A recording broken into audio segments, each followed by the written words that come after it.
பேரின் புஸ்தகம் 1வது அதிகாரம் 17வது வசனம்.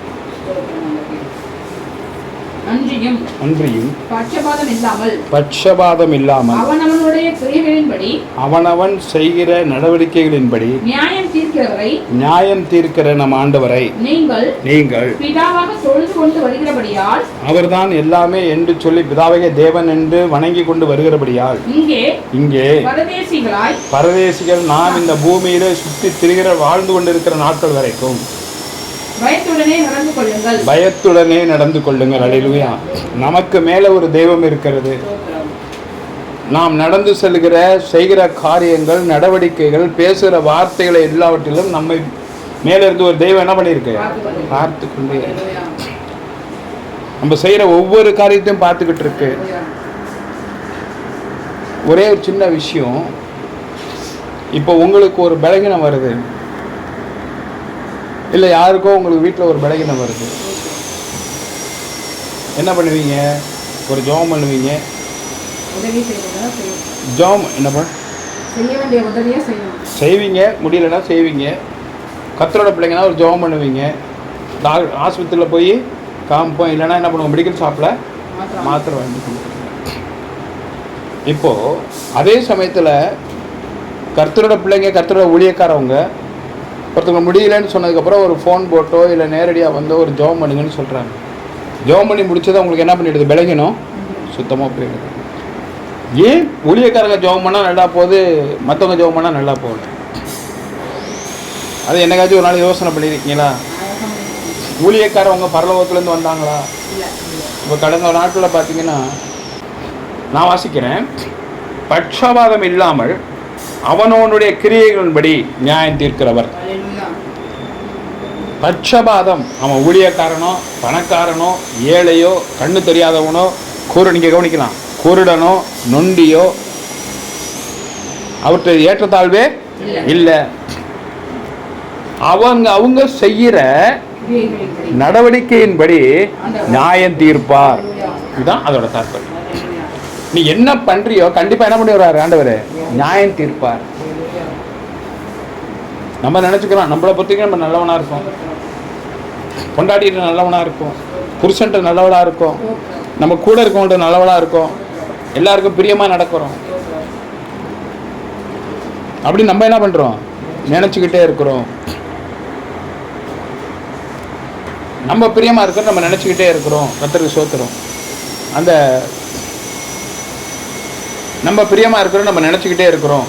கர்த்தருக்கு ஸ்தோத்திரம். நீ பிரியமா இருக்கிறன்றதெல்லாம் நான் ஒத்துக்கிறேன்.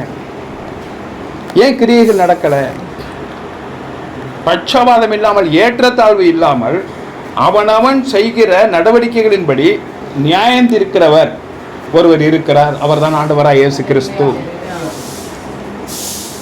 இப்ப நம்மளுக்கு நினைச்சு அவரு செஞ்சா மட்டும் நடக்குது, அவரு சொன்னா மட்டும் நடக்குது, அவரு சொன்னா மட்டும் கேட்கிறாரு. எல்லாரும் மாதிரி தானே இருக்காரு. அவர் என்ன பண்றாரு? நான் என்னை அர்ப்பணிக்கிறேன். எதெல்லாம் எனக்கு வந்து சந்தோஷம் நினைக்கிறேனோ அதெல்லாம் கர்த்தருக்கு பிரியமில்லாத செயல். அப்படி எதெல்லாம் கர்த்தருக்கு பிரியமா இருக்குன்னு நினைக்கிறேனோ அதெல்லாம் எனக்கு தேவை ஆன காரியங்களை நான் விட்டு விடுகிறேன். இருக்கும்போது சகிப்புத்தன்மை ஆண்டவர்கிட்ட கேட்கணும். ரெண்டாவது, அவர்கிட்ட உள்ள ஞானத்தையும் அறிவையும் கேட்கணும்.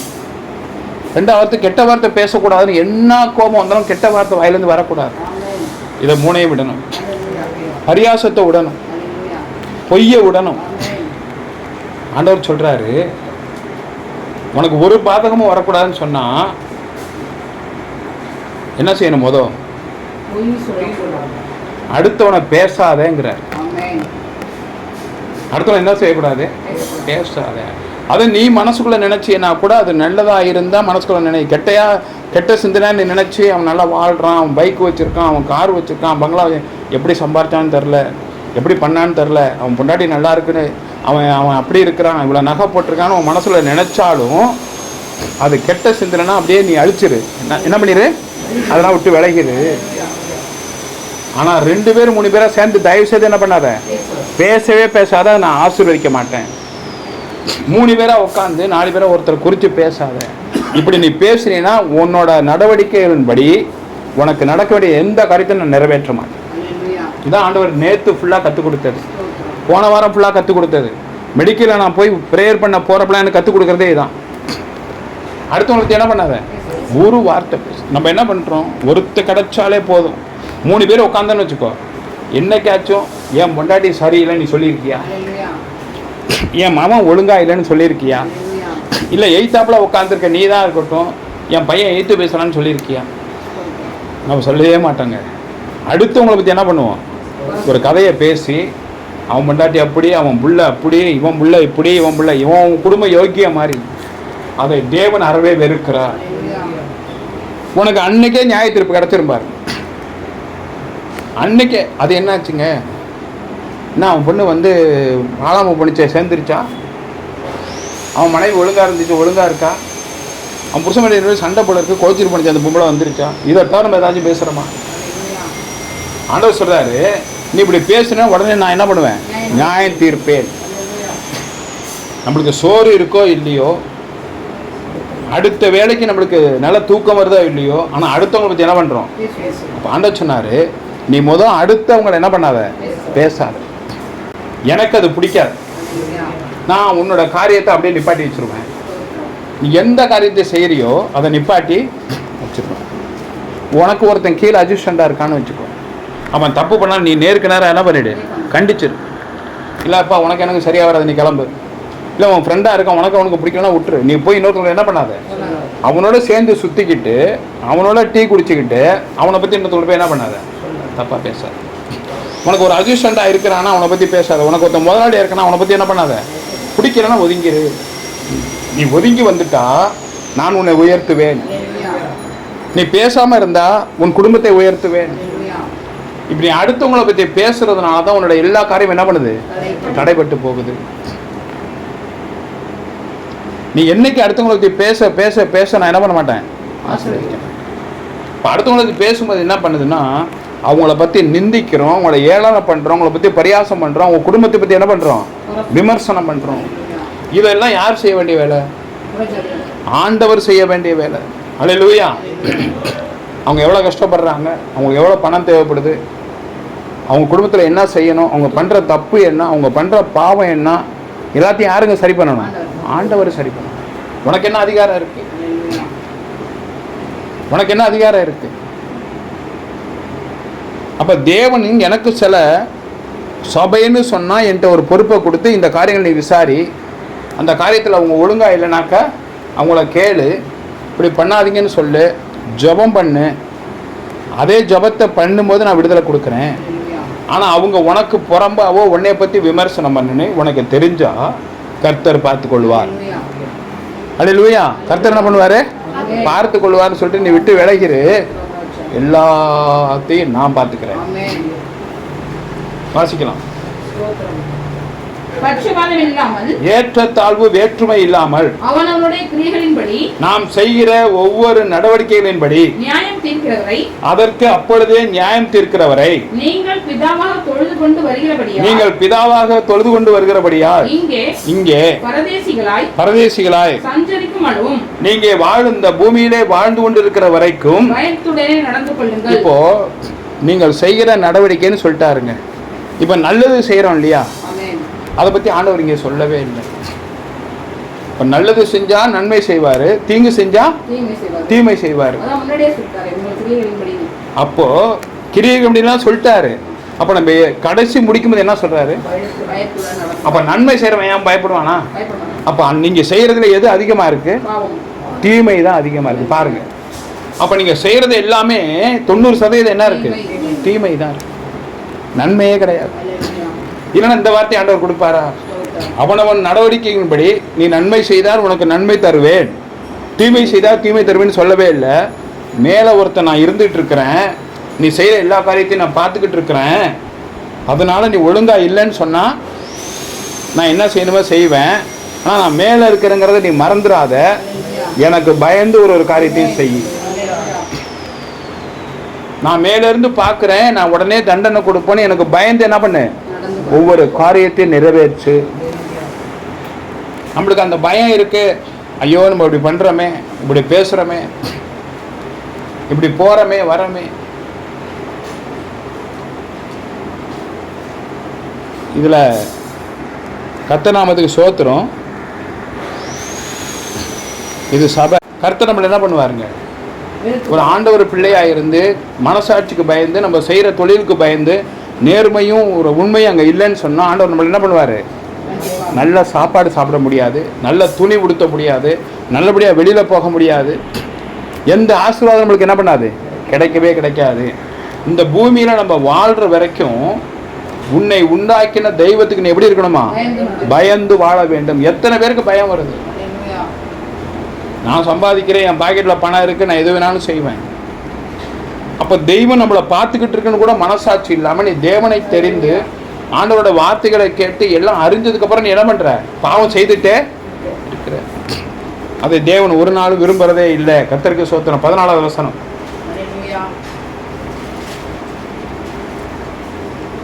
அதிலே 14. நீங்கள் முன்னே உங்கள் அறியாமையினாலே, நீங்கள் தெரியாமல், நீங்கள் செய்த தெரியாமையினாலே, கொண்டிருந்த இச்சைகளின்படி, நீங்கள் பேராசைப்பட்டு சில பாவங்கள் செய்திருந்தபடி இனி நடவாமல், இனி அப்படி செய்யாமல், கீழ்ப்படுகிற பிள்ளைகளாய் இருந்து, இறைவனுக்கும் பெரியவர்களுக்கும் கேட்கிற வார்த்தைகளுக்கும் கீழ்ப்படிந்து கீழ்ப்படுகிற பிள்ளைகளாய் இருந்து ஆண்டவருக்கு நல்ல ஒரு பிள்ளைகளாய் இருக்க வேண்டும். அல்லேலூயா. முன்னாடி ஏதோ தெரியாம செஞ்சுட்ட, இது வரைக்கும் நம்ம என்ன பண்றோம், தெரியாம செஞ்சுட்டு நம்ம நினைச்சுக்கிட்டு இருக்கோம். ஆண்டவரை தேடி எத்தனை வருஷம் ஆச்சு, ஆண்டவரை வார்த்தை கேட்டு எத்தனை வருஷம் ஆச்சு, மனசாட்சிப்படி வாழ்ந்து எத்தனை வருஷம் ஆச்சு. ஆனா இப்பயும் ஆண்டவர் நம்மளை மன்னிக்கிறாரு. இது வரைக்கும் நீ பண்ணதெல்லாம் என்ன பண்ணிடு, விட்டுடு. இது வரைக்கும் செஞ்சதெல்லாம் போனா போகட்டும். இனிமேலுக்கு அந்த தெய்வத்துக்கு கீழ்ப்படுகிற பிள்ளையாய், உன் தகப்பனுக்கு கீழ்ப்படுகிற மகனாய், உன் கணவனுக்கு கீழ்ப்படுகிற மனைவியாய், இந்த சபைக்கு கீழ்ப்படுகிற ஒரு விசுவாசியாய், ஊழியக்காரனுக்கு செவி கொடுக்கிற ஒரு விசுவாசியாய், தெய்வத்துக்கு பயப்படுகிற ஒரு விசுவாசியாய், வேலை செய்கிற சம்பளம் கொடுக்கிற முதலாளிக்கு கீழ்ப்படுகிறவர்களாய் நீ எப்படி இருக்கணுமா இருந்து வாழ வேண்டும் என்று என் ஆண்டவர் சொல்லுகிறார். 2வது அதிகாரம் அதிலேயே 10வது வசனம். முன்னே நீங்கள் தேவனுடைய ஜனங்களாய் இருக்கவில்லை. தேவனுடைய எங்கப்பா வசிக்கிற 2:10 இந்த வந்துட்டேன். முன்னே நீங்கள் தேவனுடைய ஜனங்களாக இருக்க நல்லா போதும். நம்ம அப்போ ஆண்டவரை தெரிஞ்சுக்கல. அப்பா அம்மா போய் சாமியை என்ன பண்ணுவாங்க, கும்பிடுவாங்க. நம்மள அந்த சாமியை கும்பிட்டோம். இப்பொழுது என்ன பண்ணுறோம், அந்த மாதிரியே நம்ம வந்துட்டோம். முன்னே நீங்கள் தேவனை அறியவில்லை, தேவனுடைய ஜனங்களாய் இருக்கவில்லை, நீங்கள் தேவனுக்கு பிரியமான மக்களாய் இருக்கவில்லை. இப்பொழுதோ அவருடைய ஜனங்களாய் இருக்கிறீர்கள், அவருக்கு பயந்து வாழ்கிற தெய்வத்தை நம்பிக்கொண்டிருக்கிற ஜனங்களாய் இருக்கிறீர்கள். முன்னே நீங்கள் இரக்கம் பெறாதவர்களாய் இருந்தீர்கள். நீங்கள் முன்னாடி இரக்கம் பெறாதவர்கள், ஆண்டவரிடத்திலே ஒரு இரக்கம் பெறாதவர்களாய் இருந்தீர்கள். சரி, அவங்க ஒரு எல்லாம் உலகத்தில் தெரியாமல் தப்பு பண்ணுறாங்க, போனா போட்டும் ஒரு இரக்கம் கிடைக்காம இருந்தீர்கள். இப்பொழுதோ இரக்கம் பெற்றவர்களாய் இருக்கிறீர்கள். இப்பொழுது நான் உங்களுக்கு இரக்கம் செய்கிறேன். கரங்கத்திற்கு கர்த்தரை மேன்மைப்படுத்து. இப்போ நான் உங்க மேல அன்பு வச்சுட்டேன். அதனால என்னால் என்ன பண்ண முடியல, நீங்க தப்பு பண்ணாலும் என்னால் தண்டிக்க முடியல. நான் இரக்கம் வச்சுட்டேன், உங்க மேல இரக்கம் பெற்றுட்டீங்க. அதனால நீங்க எவ்வளவு தவறு பண்ணாலும் நான் என்ன பண்ணிட்டு இருக்கேன், மன்னிச்சிட்டு இருக்கிறேன். அதை இந்த பொழுது இப்பொழுதே நீங்க என்ன பண்ணணும், அப்படிப்பட்ட காரியத்தை விட வேண்டும். ஆண்டவர் தான் மேலே இறக்கம் வச்சிருக்கிறாரு. நம்ம எத்தனை பாவம் பண்ணாலும் நம்மளை மன்னிச்சிருவாரு. என்ன பொய் பேசினாலும் மன்னிச்சிருவாரு. அடுத்தவங்களை புறம் பேசினாலும் மன்னிச்சிடலாம். என்ன பண்ணக்கூடாது, அதை சிந்திக்கவே கூடாது. வேண்டாம் இந்த பாவம் நம்மளுக்கு ஒரு நாளும் வேண்டாம். அடுத்தவங்களை பேசுகிற பாவம் வேண்டாம், அடுத்தவங்களை பரியாசம் பண்ற பாவம் வேண்டாம், முறைகேடான சம்பாத்தியம் நம்மளுக்கு வேண்டாம் என்று அதை தேவன் எதிர்பார்க்கிறார். 11வது வசனம். பிரியமானவர்களே, 11 பிரியமானவர்களே, அந்நியர்களும் பரதேசிகளுமாய் இருக்கிற நீங்கள் ஆத்துமாவுக்கு விரோதமாய் போய் செய்கிற விலக வேண்டும். போதும்.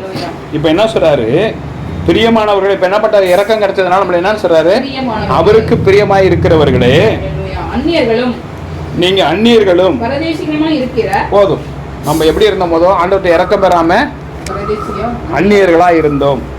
2வது பரதேசிகள்னா ஒரு இடத்தை விட்டு இன்னொரு இடத்துக்கு அலைஞ்சு திரியர்களா இருந்தோம். இரக்கம் கிடைக்காததுக்கு முன்னாடி இருந்தோம். பரதேசிகமா இருந்த நீங்கள் உங்களுடைய இருதயத்துக்கு, உங்களுடைய சோல் என்று சொல்லுகிற மனசாட்சிக்கு விரோதமாய் போர் செய்கிற மனசாட்சிக்கு விரோதமாய் இங்க நடந்து கொண்டு இருக்கிற இச்சைகளை விட்டு விலகி பேராசைகளை விட்டு விலகுங்கள். அல்லேலூயா. நம்மளுக்கு அது வேணும், இது வேணும், இப்படி குறுக்கு வழியில் சம்பாதிக்கணும், இந்த பக்கம் போனால் அவ்வளவு கிடைக்குமா, இந்த பக்கம் போனால் அவ்வளவு கிடைக்குமா, எப்படி தந்திரமா வலிக்காம நல்லா கேளுங்க. சம்பாத்தியத்தில் நிறைய சம்பாத்தியம் இருக்கு. முதல் போட்டு சம்பாதிக்கிறது இருக்கு. அல்லேலூயா. முதல் போட்டு சம்பாதிக்கிறது, ஒரு தடவை முதல் போட்டுட்டு அதுலேயே சம்பாதிக்கிறது, பொருட்களை வாங்கி மேற்கொண்டு பணம் வச்சு விற்கிறது, முதலே இல்லாமல் ஓம் பணத்தை வாங்கி அல்லேலூயா அதில் பொருள் வாங்கி அதில் விற்கிறது, தன்னுடைய உடம்பு உழைச்சி இந்த பக்கமும் அந்த பக்கமும் ஒரு நியாய தீர்ப்பு செய்து ரெண்டு பேரையும் மீடியேட்டராக இருந்து சம்பாதிக்கிறது. அல்லேலூயா. இப்படி எத்தனையோ உழைப்புகள் இருக்கிறது. உழைக்காமையே காசை கொடுத்து காசை விற்று காசு வாங்குறது. இப்போ இவ்வளோக்கு முன்னாடி ஆண்டவர் சொல்றாரு, பிரியமானவர்களே, நீங்கள் எனக்கு பிரியமாய் இரக்கம் பெற்றவர்களே, அந்நியர்களும் பரதேசமாய் இருக்கிற நீங்கள் ஆத்துமாக்கு விரோதமாய் உங்களுடைய மனசாட்சிக்கு விரோதமாய் போர் செய்கிற நீங்கள் போராடி செய்கிற மாமிச இச்சைகளை விட்டு விலகி சரீரத்தில் ஏற்படுகிற தேவையான இச்சைகள் பேராசைகளை விட்டு விலகுங்கள். அல்லேலூயா. அப்படிப்பட்ட காரியம் நம்மளுக்கு வேண்டாம், அதை விட்டுருங்க. நம்மளுக்கு எதுக்கு அந்த காரியம்? ஆனால் அதை விரும்பவே இல்லை. அப்படிப்பட்ட காரியம் நம்மளுக்கு வேண்டாங்கிறாரு. 1ஆவது அதிகாரம் 18வது வசனம். 1ஆவது அதிகாரம் 18வது வசனம். உங்கள் முன்னோர்களால் உங்கள் முன்னோர்களால் பாரம்பரியமாய் நீங்கள் தொடர்ந்து அதை அனுசரித்து வந்த வஸ்துக்களாகிய என்னப்பா படிக்கிற அனுசரித்து வந்த வீணான நடத்தைகளை நின்று அழிவுள்ள வஸ்துக்களாகிய வெள்ளியினாலும் பொன்னினாலும் போதும். ஆண்டவர் சொல்றாரு, உங்க முன்னோர்கள் பாரம்பரியமாய் நீங்கள் அனுசரித்து வந்த வீணான நடத்தைகளை நின்று. அப்ப என்ன பண்றோம்? நம்ம செஞ்ச பாவத்துக்கு ஆடு வெட்டணும், மாடு வெட்டணும், பலி செலுத்தணும், பால் குடம் தூக்கணும், கரகம் தூக்கணும், மாலை போடுறோம், எல்லாம் செய்யறோம். அப்போ உங்க முன்னோர்கள் செஞ்சதுதான் நீங்க என்ன பண்றீங்க? தொடர்ந்து இப்போ பால் குடம் எடுக்கிற, கெடா வெட்டுற, கோயிலுக்கு போய் நான் அழகு குத்திக்கிறேன், அப்படி தீ மிதிக்கிறேன் அப்படின்னு சொல்லிட்டு நீங்க என்ன பண்றீங்க? வீணான நடத்தைகள்னாலே அழிந்து போகக்கூடிய வெள்ளி பொன்னினால் மீட்கப்படாமல். நீங்க பொண்ணை கொடுத்து உங்களுக்கு நீங்க செஞ்ச பாவத்துக்கு எவ்வளவு பொன்னள்ளி கொடுத்தாலும் அந்த பாவம் என்ன பண்ணாது? போகாது. எவ்வளவு வெள்ளி அள்ளி கொடுத்தாலும் போகாது, எவ்வளவு பணத்தை கொடுத்தாலும் போகாது. 19 குற்றம் செய்யாத மாசற்ற ஆட்டுக்குட்டியாகிய குற்றம் செய்யாத ஆண்டவராய் இயேசு கிறிஸ்துவின் விலை மதிக்க முடியாத அவருடைய இரத்தத்தினாலே நீங்கள் இன்றைக்கு பரிசுத்தமாக்கப்பட்டீர்கள் என்று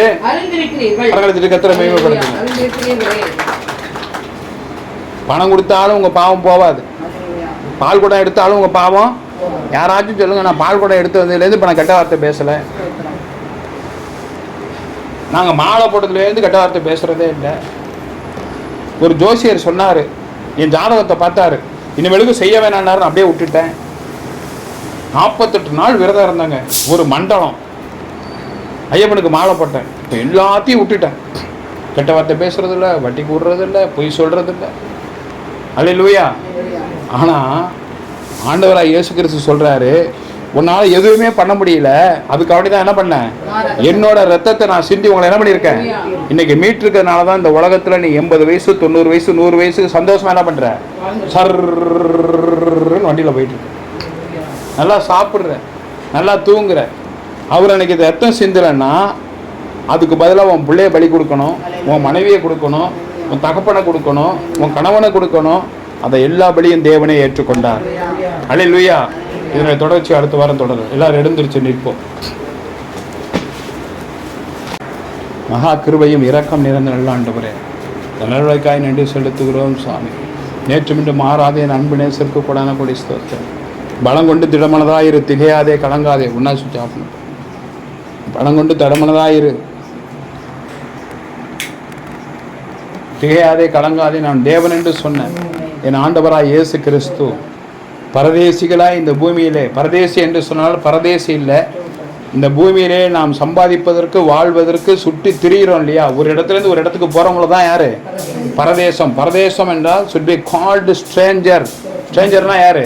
ஒரு இடத்துல இன்னொரு இடத்துக்கு போகிறவங்க. அவங்கள தான் தேவன் என்னன்னு சொல்கிறாரு, பரதேசினா. நம்ம திட்டுவோம் படா பரதேசின்னு சொல்லி, அப்படி சொல்லலை.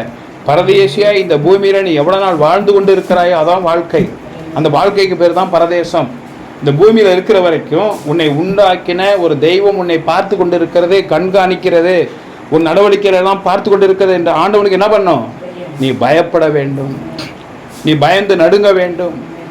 இந்த உலகத்தில் உள்ள வஸ்துக்கள் எல்லாம் கையில் இருக்கிற நகையாலோ பொன்னாலோ கொடுத்துருக்க பணத்தினாலேயோ நீ செஞ்ச நன்மையினாலேயோ உன்னை மீட்கப்படலை. விலையேறப்பட்ட ஆண்டவராகிய இயேசு கிறிஸ்து ரத்தத்தினால் நீ மீட்கப்பட்டிருக்கிறாய். இதுவரைக்கும் நீ செஞ்ச பாவத்தெல்லாம் விட்டுட்டு இனிமேலுக்கு கர்த்தருக்கு கீழ்ப்படுகிற பிள்ளையாய் உன் மனசாட்சிக்கு விரோதமாய் பாவம் செய்யாதபடிக்கு உன் ஆத்துமாவை காத்துக்கொள் என்று ஆண்டவர் சொல்லுகிறார். அல்லேலூயா. எல்லாரும் கண்களை மூடி, ஆமாப்பா நான் எவ்வளோ பாவம் செஞ்சிட்டு இருந்தேன், இப்பயும் செய்கிறேன், எவ்வளோ கேட்டாலும் மனம் திரும்புறதில்ல, பால் குடம் எடுத்தாலும் பாவம் செய்கிறேன், மாலை போட்டாலும் பாவம் செய்கிறேன், கெட்ட வார்த்தை பேசணும்னாலும் கெட்ட வார்த்தை பேசுகிறேன், மனைவி அடிக்கக்கூடாதுன்னா மனைவி அடிக்கிறேன், குடிக்கக்கூடாதுன்னா குடிக்கிறேன், கணவனை ஏற்று பேசலாம் கணவனை ஏற்று பேசுகிறேன், அடுத்தவங்களை பற்றி எப்போ பார்த்தாலும் தேவையில்லாமல் பேசிக்கிட்டு இருக்கிறேன், இதெல்லாம் எங்களை விட்டு நீக்கி போடுங்கப்பா. ஒரே நாளில் முடியாது, ஒரே நாளில் ஆனாலும் கூட உம்மால் ஆகும் ஆண்டவரை. எல்லாவற்றையும் எடுத்து போடுங்க. கேளுங்க பாப்போம். எல்லாவற்றையும் எடுத்து போடுங்கப்பா. உம்மால் கூடும் ஆண்டவரே, எங்களால் கூடாது. உம்மாலே கூடும் ஆண்டவரே, உம்மாலே கூடும் ஆண்டவரே, உம்மாலே எல்லாம் கூடும் ஆண்டவரே, உம்மாலே எல்லாம் கூடும் ஆண்டவரே.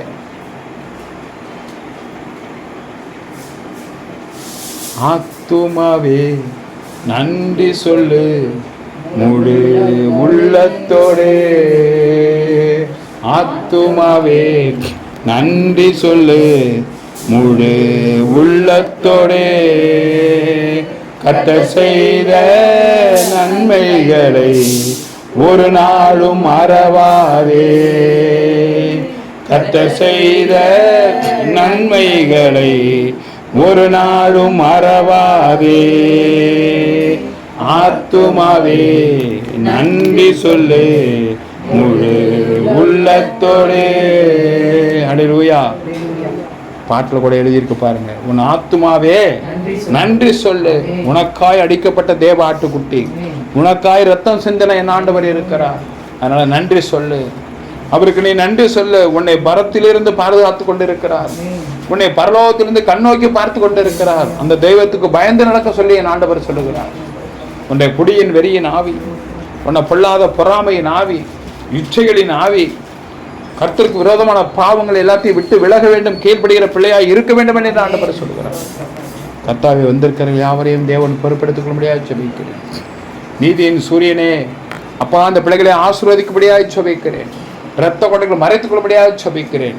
கூடவே இருங்கப்பா. கர்த்தராகிய இயேசு கிறிஸ்துவின் கிருபையும் பிதாவாகிய தேவனுடைய அன்பும் பரிசுத்த ஆவியானவர் அந்யோன்ய ஐக்கியம் சினைகன அனைவரோடும் இன்னும் முடிவறிந்தும் சதா காலங்களிலும் உங்களோட உங்கள் பிள்ளைகளோடும் இருப்பாராக என்று ஜெபிக்கிறேன்.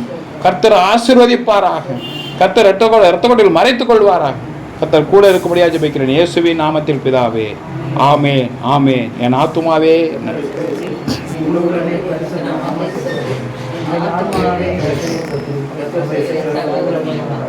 அல்லேலூயா, அல்லேலூயா, அல்லேலூயா.